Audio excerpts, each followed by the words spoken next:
Hello everyone. Welcome back to Online Help Guide. Today in this video, I will be showing you how to view blocked users list on TikTok. So, first, open the TikTok app on your device.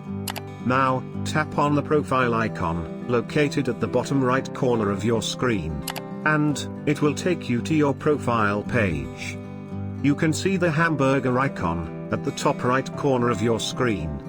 Tap on the hamburger icon. Here, you will see two options: Creator Tools, and Settings and Privacy. Click on Settings and Privacy. After clicking on Settings and Privacy, you will see many options. From there, tap on Privacy. Now, scroll down to the bottom of the page, and you will find the Blocked Account option. Tap on it. And, there you will see the users if you have blocked them. Thank you for watching Online Help Guide. Hope this video was helpful, and you're able to view blocked users on TikTok. If you like our video, then don't forget to hit the like button on our video and comment down if you have any question or feedback. Also, if you are new to our channel, please subscribe and hit the bell icon to our channel.